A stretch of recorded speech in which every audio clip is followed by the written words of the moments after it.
我们从今天开始学习阿含。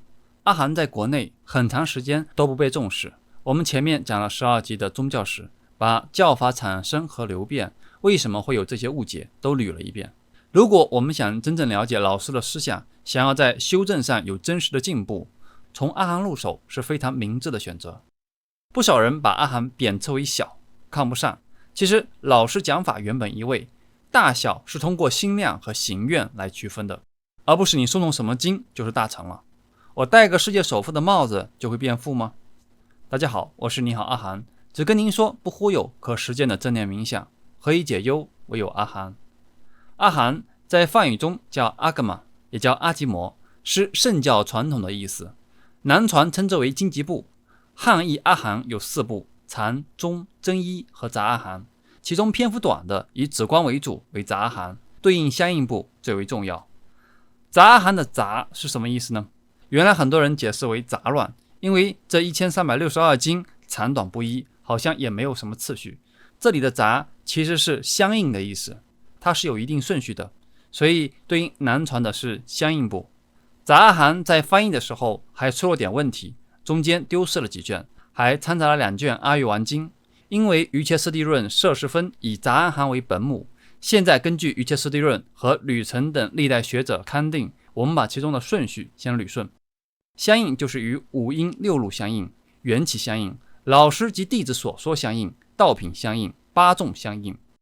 5音就是5蕴，6路就是眼路耳入鼻舌身意路，缘起就是12因缘，老师及弟子所说相应，这里是指根据谁来说法。道品就是37道品，八众就是听法的八众，对比丘、尼众、居士们、天人们等八众说法，这些与相应部的内容能对应上，其中顺序有所差异。因为杂阿含取自说一切有部，相应部取自上座部，部派不同，都有相应调整。我们在讲解的时候会说明这是第几卷，是什么相应，第几篇，也会提到与相应部的差异。今天说第1卷5音相应，就是与5蕴相关的，这是第1篇。天竺就是印度的古称，三藏指精通三藏，译者求那跋陀罗，汉译是功德贤，后世称他为摩诃衍。中印度人，出身婆罗门，因为读阿毗昙杂行论而出家修行。公元435年从斯里兰卡到广州，宋文帝遣使迎接至南京岐黄寺，应众生要求译出杂阿含。每一篇前面基本都会有如是我闻，意思是我亲耳听到是这样的，一时有一天。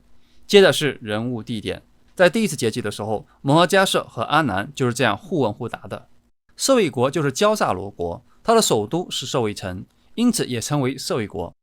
祇树给孤独园在讲历史的时候讲过这个典故，是老师比较早的经舍。给孤独长者以重金购买祇陀太子的私家园林，后来祇陀太子也入股，他们共同献给僧团，因此称为祇树给孤独园。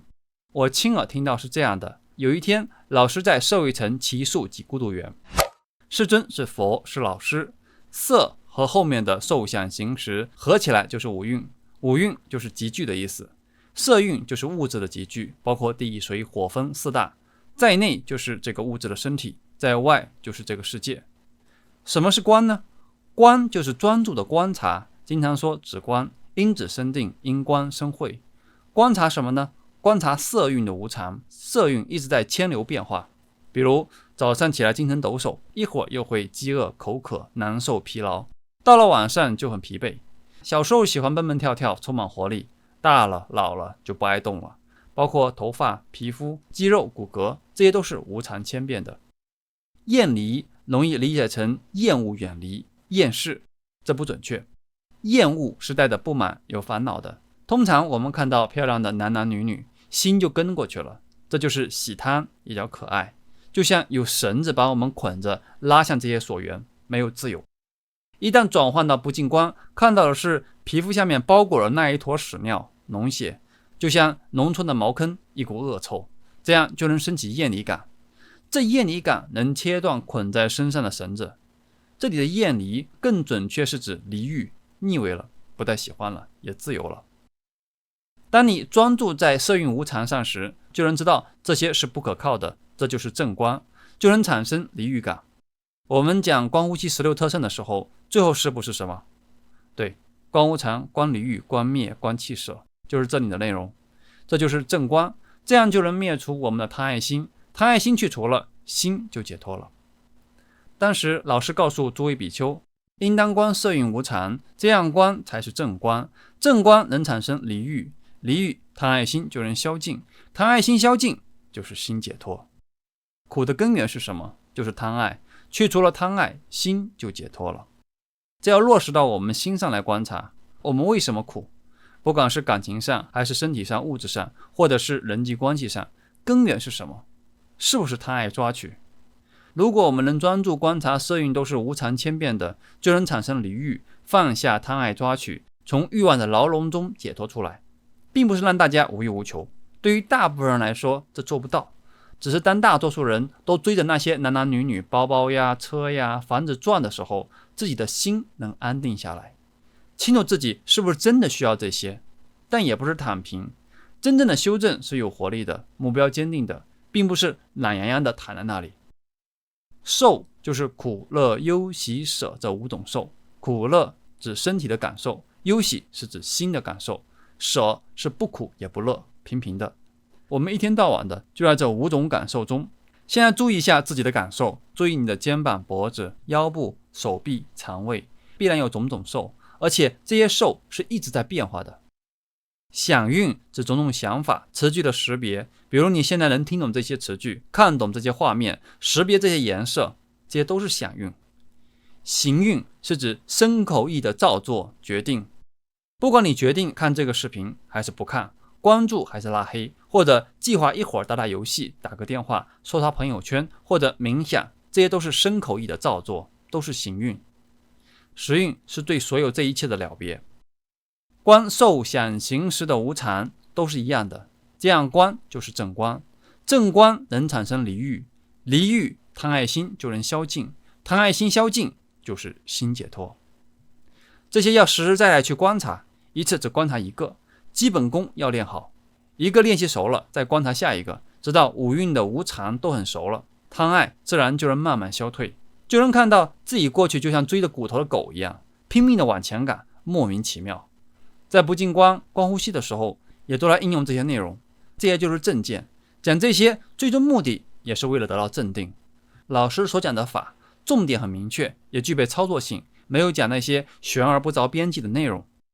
如果是新手，对于五蕴的定义还不够清晰，无法把握，那就按物质和精神这二分法来区分也可以。物质方面的无常，精神方面的无常，专业的说法就是色法和心法。心法就包括受想行识。我生已尽，此生将是我的最后生，我不会在轮回中受生了。所做已做，该做的都已经做了，烦恼已经消尽。就像这样，比丘们，一个心解脱的人，如果想确认自己是不是证到了，自己很清楚，不需要别人来认证你。确认什么呢？此生将是我的最后生，清净的放行已经完成，烦恼已经消尽，自知此生结束，不会在轮回中受生。我生已尽，放心已立，所作皆办，不受后有。这是证阿罗汉果实的常规句式，非常帅。这里的苦不是说感受到有多痛苦，这里的苦是指不断败坏、不可把握的意思。因为无常，所以不断败坏。比如明明想建功立业，可是就是凡能一枚，即使成为宇宙第一了，结果可能像恒大一样，突然就不行了。明明想让你一键3连，你总说下次一定。非我，之前的翻译是非我，后来的翻译都是无我。无我是老师教法独特于其他宗派的地方，一定要注意。这里的无我是指没有一个恒常不变的自我，没有一个不变的灵魂，只有不断牵流的五蕴，并不是说现在看视频的这个不是我，也不是否认自由意志。这里的无我是说每个人都不得不面对老病死，不得自主，这是因缘法，此有则彼有，此无则彼无。只要你出生，就必然要面对这些。无我把握准确了，对老师的讲法很容易契入。这里的空是指我空和我所空，因为都在不断败坏中，所以没有一个恒常不变的自我。我所就是我的，我空，我所当然也是空。空不是说空空荡荡没有，跟无我一样，还是说这是因缘所生，不断变异的。相应部里是无常、苦、无我、无我所。无常到苦，到无我，再到无我所，这是前前为因，后后为果的关系，相应不这样翻译更准确。像这样观无蕴的无常，观无蕴的苦、无我、无我所也是一样的。大家听完老师的讲法，欢喜分心。这是第一篇，第二篇前面都一样，略过。第一篇其实讲的是正见，是八正道的第一个，正思维是八正道的第二个。玄奘大师也翻译成如理作意，指善巧的思维，去除贪欲，去除愤怒，去除伤害心。正见是告诉你一个见解，你应该这么做。正思维是你按照这个见解进一步思维、思考、检验。就像老师教学生们解题，正见是老师给大家讲解题思路，正思维是让学生自己思考，自己动手解题。